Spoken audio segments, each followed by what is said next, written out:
சின்ன வயசுலேயே என்னோட நேட்டிவ்ல நான் வந்து ஸ்கூல் அதாவது அந்த ஊராட்சி ஒன்றிய தொடக்கப்பள்ளியில படிக்கும் பொழுதே 1வதுலேருந்து 5வது படிக்கும் பொழுதே 2ஆம் வகுப்பு படிக்கும்போது என்னுடைய பெண் தன்மையை வந்து நான் உணர ஆரம்பிச்சேன். என்ன ஒரு திருநங்கை அப்பயே நான் வந்து எனக்கு ஃபீல் ஆகுது. அங்கேயே என்னுடைய ஆசைகள், எண்ணங்கள்லாம் ஒரு பொம்பள மாரி நம்ம இருக்கணும், மாறணுன்ற அந்த அந்த எண்ணங்கள் அப்பயே 2ஆம் வகுப்பிலேயே எனக்கு தொடங்கிடுச்சு அப்படின்றத தான் நான் சொல்லிக்க விரும்பணும். ஏன்னா, அது அப்பதான் எனக்கு தோணுச்சு. அப்படி தோணும் பொழுது பார்த்தீங்கன்னா, அது அந்த எண்ணங்கள் மட்டும் இல்லாம, என்னுடைய பாடி லாங்குவேஜ்லயும் அது வந்து வெளிப்படுத்துற விதமா எல்லாருக்கும் இருந்திருக்குன்னு நான் நினைக்கிறேன். ஏன்னா, எல்லாரும் என்ன அப்படிதான் பார்க்குறாங்க. நடக்கிறது, போறது, வரதெல்லாம் பார்க்கும்பொழுது, அவங்க ஏதோ ஒரு காரணத்தினால, ஏதோ ஒரு இடத்துல என்ன வந்து ஏதாவது ஒரு குறை சொல்லிட்டே இருக்காங்க. "நீ ஏன் இப்படி நடக்கிற? நீ ஏன் இப்படி பேசுற? நீ ஏன் இப்படி இருக்கிறன்னு?" எஸ்பெஷலி எங்க வீட்ல விட எங்கள சுத்தி இருக்கிறவங்க தான். எங்க வீட்ட சுத்தி இருக்கிற என்னோட நெய்பர்ஸ் தான் அதிகமா வந்து சொல்லுவாங்க. எங்கன்னா அப்படி போயிட்டு வந்தா, பக்கத்து தெருவுக்கு போயிட்டு வந்தா, அப்படி போயிட்டு வந்தா வரும்போது, உடனே குறை சொல்ல ஆரம்பிச்சுருவாங்க. "ஐயோ! இவனா?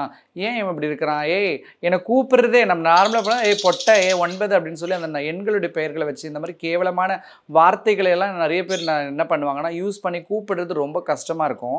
அது வந்து அந்த அந்த மாரி கூப்பிடும்பொழுது ஏற்படுற அந்த வலி இருக்குதே, அது வந்து சாதாரணமான வலி கிடையாது. அது ரொம்ப கஷ்டமான ஒண்ணு. அப்படி கூப்பிடுற மக்கள் மத்தியில ஒரு சில இடத்துல நம்மள வந்து ப்ரைட் பண்றாங்க அப்படின்றத நான் சொல்லிக்க தான் விரும்பணும்.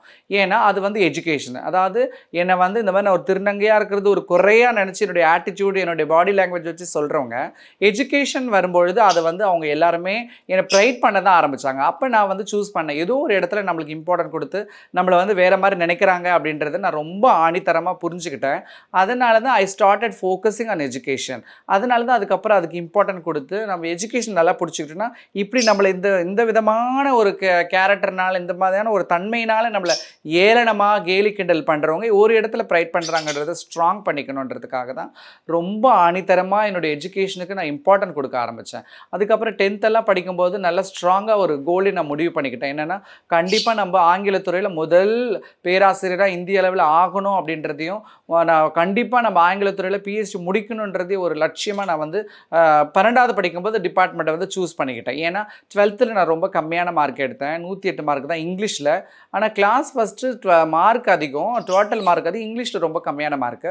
அதனால தான் இங்கிலீஷை சூஸ் பண்ணி இதில என்னதான் இருக்குன்னு பார்க்கலான்றதுக்காக தான் ஆங்கிலத் துறையில நம்ம பேராசிரியர் ஆகணுன்றத 12ல வந்து டிசைட் பண்ணேன்.